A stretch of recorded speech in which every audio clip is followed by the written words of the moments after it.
The dispatch comes in. There's a fire in the wildlands just outside a neighborhood in your response area. Normally, when we arrive at the scene, it's our job to size up the fire and devise a strategy that will contain it. But what do we do in those situations when our goal of containing the fire is no longer realistic? And it then becomes our job to defend the threatened neighborhood. A new strategy is needed for this scenario, and your success will depend on how well you understand fire behavior in the wildland-urban interface.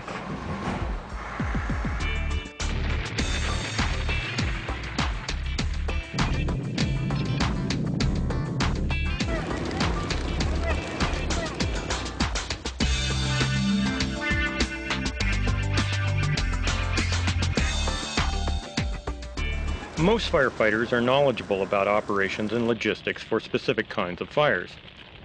If you're a structural firefighter, you know how to size up and extinguish fire in a building or home.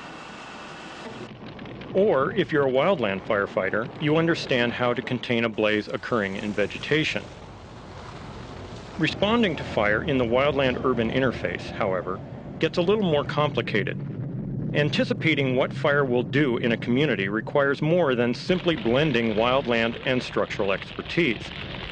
Now you're dealing with multiple ignitions, entire neighborhoods, and all kinds of natural and human-made fuels, all of which require a new understanding of fire behavior. So how do you anticipate where a fire will go and what it will ignite in a wildland-urban incident? To find out, let's take a look at one possible fire scenario. Let's say that your engine is responding to a fire that is rapidly approaching a neighborhood in your area. We'll call this community West Creek Village.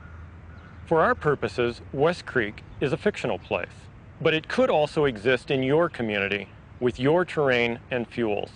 Let's begin with some perspective. As you can see, West Creek is a low-density neighborhood of about 20 to 30 homes, nestled at the base of a small canyon. Some structures are even intermixed in the wildlands. Above West Creek, there is a rolling meadow where the fire appears to have started. The fire has subsequently descended into this forested area, near the community. It's our job to size up the fire and determine if it will threaten these homes, and if so, when. Once we answer these questions, we can then develop a strategy to protect the neighborhood. We'll assess three key factors: fuel, weather, and topography. Consider fuel and fuel loading. Looking at our landscape, we can assume that the fire moved very rapidly through this meadow. Why is that? As you can see, the meadow is composed of fine fuels such as dead grass and light shrubs. These fuel types ignited easily and burned quickly.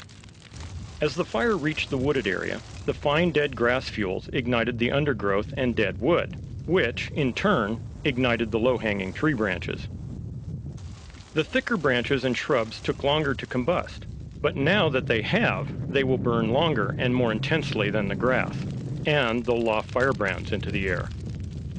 The second factor to consider, weather, has contributed to the fire situation. Temperature, humidity, and precipitation have a direct impact on fuel moisture and the ignitability of fuels. For example, recent low humidity in West Creek has dried out the dead pine needles, grass, and shrubs. And seasonal conditions have pushed temperatures near 90 degrees. The hot, dry conditions, combined with below average rainfall, have also dried the light vegetation. The slope aspect also plays a role in the fire's behavior. The side of the canyon that is burning is facing southwest. By the middle of the afternoon, the sun will be shining directly on the slope, further drying out any dead vegetation. And then there's the most unpredictable weather factor of all, the wind. In our scenario, the wind is gusting up to 30 miles per hour, down the canyon. The wind direction is driving the fire spread from the meadow into the trees, and is now moving it towards the community. Why does wind increase the spread rate of fire? One reason is that wind increases the supply of oxygen to the fire. but more importantly, wind increases the heating of fuel in front of the flames. The wind tilts the flame closer to the fuel and ignites it faster, thus increasing the fire's rate of advance. And with the wind, there's another related size-up consideration: topography. Canyons or ravines like West Creek's exacerbate the situation. Canyons often channel wind, stepping up the wind speed and increasing the fire's intensity. In our scenario, the fire is backing down the hill. But what would happen if the fire was moving up the slope? As you can see, the angle of the terrain tilts the flame into the fuel, just as the wind did. The spread rate increases. The steeper the grade, the faster it spreads. If West Creek had been located above the canyon, say near this ridge, we'd be looking at a fire with higher spread rates and higher intensities. We would have little time, if any, to prepare the homes in the neighborhood. Fortunately, with the homes situated downhill from the fire, we won't have to respond to the combined impact of wind and slope. We might have some valuable time to mitigate around the homes. So what have we learned from our size-up? Our most important conclusion is that this fire has intensified to extreme conditions. Due to the area's fuels, temperature, humidity, and wind, the surface fire has reached a high rate of spread. Moreover, the wind is sweeping firebrands ahead of the fire, causing prolific spotting at the base of the canyon. The bad news is that we can't contain the fire, or even slow its encroachment on the residential area. Our only good news is that the fire is moving down the slope, and enough distance exists between the fire and the community to give us some time before it arrives. It's clear that a containment approach is not feasible here, so we'll start triaging homes as part of a mitigation strategy. It's important to understand that our knowledge of fire behavior is based on scientific research. Years of experiments and analysis have given us guidelines to what a fire will and won't do. Science provides us with a set of physical principles that we apply to each situation. But situations are different, and fire is dynamic. Winds can gust and shift direction suddenly. Flames can flare up, increase spread rate, and change direction without warning. So your response must be equally dynamic. You must continually reassess your situation. Think about what can happen next, anticipate the possible worst case, and then change your tactics accordingly. And if you find yourself in an unfamiliar area, consult with local experts who know about the area's fuels and weather patterns. We've determined that the fire will probably arrive here soon. So how should we anticipate its behavior here in West Creek? The firestorm rages on across the inland northwest tonight. The wind and dry conditions stack the chips in the fire's favor. The first thing to understand is that fire doesn't behave as the media usually portrays it. No matter how large the flames may appear, fire does not descend and consume a community like a giant tsunami. Rather, fire progresses as a series of ignitions, and it follows the same rules regarding topography, weather, and fuels that we just applied in the wilds. Identifying the fuels in the fire's path gives you a clue as to how the fire will likely advance. Fuels come in all forms in the interface, from natural fuels such as grass, pine needles, shrubbery, and trees, to fuels introduced by humans, lawn furniture, fences, vehicles, even the structure itself. So how do you determine which of these fuels will ignite and which won't? To answer this question, let's begin with some scientific basics. When we talk about fire, we're talking about combustion. And combustion occurs by transferring energy into a fuel, by thermal radiation, convection, and conduction. Energy is conveyed to the surface of a fuel, usually by thermal radiation or convection. Thermal radiation occurs when heat is transferred without the fire touching the fuel. Energy is instead radiated through space to the surface of the material. Convection occurs when energy, usually in the form of a flame, directly touches the surface. Now, if only the surface were to ignite, a fuel would burn out very quickly. So in order to keep a tree trunk, a wall, or any other woody material burning, energy must somehow be conveyed to the object's interior. That's where conduction comes in. Once the surface of a fuel heats up, the energy is then transferred directly from the exterior of the object into its interior. This process causes more of the object's mass to combust and enables the fuel to burn longer. So how does this figure into our size up? Because it helps explain what will and won't happen during a fire. For example, let's look at how distance factors into structure ignition. You might be surprised to learn that large flames often do not ignite homes.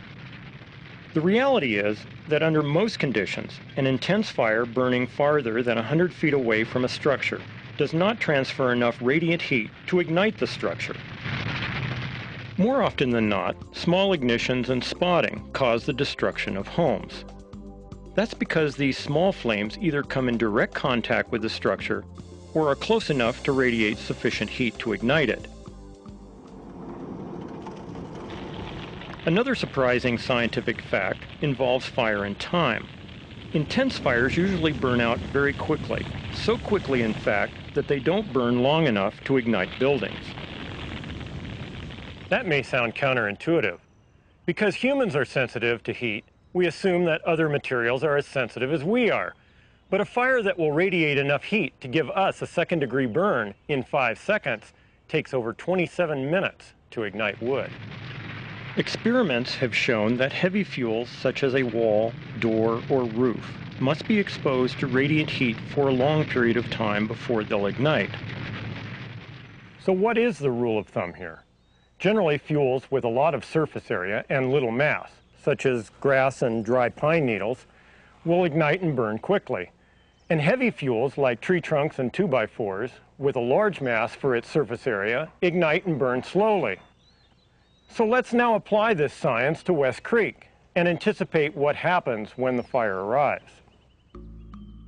First, we can assume that the fire's advance will slow down a little. That's because it is moving from the dense woods into a residential area where the fuel continuity is broken by roads and yards. By looking at the available fuel, we can determine which homes are vulnerable and which aren't. For example, in this particular case, this house is vulnerable because of a continuous pine needle fuel bed leading up this slope all the way to this location under the shrubs. We can see the pine needles and the leaf material and the dead grass potentially igniting the shrub canopy, which then leads right directly to the house. If this shrub canopy becomes involved in fire, it's going to increase the intensity, most certainly allowing flames to touch this structure. In this case, it's not the tree canopy that's the problem, and it's not a problem because we can't see the house. The problem is the continuous pine needle fuel bed leading directly to the house. This house is much less vulnerable to fire. We still have a slope, we still have tree canopy, we still have a surface fuel bed, and we've got shrubs, although some of the shrub vegetation has been removed. A fire burning in this surface fuel bed will stop before it gets close enough to burn the house. So far, we've talked about what will happen to West Creek when the fire arrives. Now let's look at another threat that will occur long before the surface fire gets close. We're talking about firebrands. Let's head back up the hill to where the fire is. As you'll remember, our fire is burning in the canyon woods about 1/4 of a mile above the community. The fire has become so intense that it's lofting firebrands, or embers, into the air. As you'll also recall, a 30-mile-per-hour wind is blowing down the canyon, and this wind is carrying these firebrands and dropping them on or near the homes. So how do you anticipate their impact on West Creek? You can assume that the firebrand shower will cause multiple ignitions in the surface fuels. Now that doesn't mean that every ignition will be harmful or has to be extinguished. On the contrary, by applying your knowledge of fire behavior, you can predict if the spot fires will directly ignite a structure or create a series of ignitions that ultimately leads to it. You can also assume that some firebrands will land directly on or adjacent to the structures. You can determine where they'll likely land by looking for places where leaves or ash from the fire have already collected. For example, this house is vulnerable because firebrands could land here, in this pile of leaves right next to the structure. Firebrands also pose a very serious problem on flammable roofs. This home's wooden shingles make it highly vulnerable. The embers might wedge between them and burn unattended long enough to ignite the roof. On the other hand, this home, with a tile roof and stucco siding, should survive the onslaught of firebrands. They'll probably burn out harmlessly on these fire-resistant materials. However, look over here. This is a perfect spot for a firebrand, a patio cushion. Remember, as we size things up, a cushion is not a cushion. Rather, it is a fuel that can easily combust. A fuel that could ignite this chair, the deck, the house. Fortunately, cushions can be easily mitigated. The key to anticipating a fire's behavior is to stop thinking of these structures as homes and to start thinking of them as fuel. For example, once this house is engulfed in flames, it behaves exactly like any other fuel. It can ignite other objects, including nearby structures. How dangerous is a burning home? Well, consider that a burning structure can potentially ignite another structure within 50 feet of it. In other words, if this home goes up, it could ignite its neighbor over there. And if West Creek were a higher density community, like this, we might be looking at a series of structure-to-structure ignitions that could quickly outstrip even the largest firefighting resources. So far, we've covered many of the variables that you'll encounter in the interface. Now it's time to wrap up and assess what occurred in our hypothetical scenario. We knew from our initial size-up that this fire couldn't be contained before it entered West Creek. First, firebrands dropped into the community, causing spotting and small structure ignitions. Now let's fast forward a little. After a while, the intense surface fire in the forested area moved into the neighborhood, just as we anticipated. As you can see, a few highly vulnerable homes in West Creek did catch fire. Once they became engulfed, the firefighters moved on to protect other homes, effectively saving many at the loss of a few they couldn't protect. Fast forward again. Most structures survived the flames. Many were scorched but didn't sustain ignitions. Once the surface fire passed, the firefighters returned and put out any remaining small ignitions before they could significantly involve the homes. The fire eventually stopped beyond the community. Altogether, only 3 homes were destroyed. This didn't happen by chance.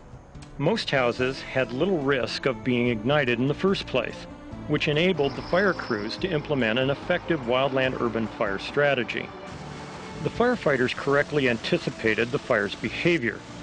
They realized that they couldn't contain it, so they responded with a strategy that protected the structures that could be protected. In short, they didn't stop the wildfire. They avoided a disaster in West Creek Village.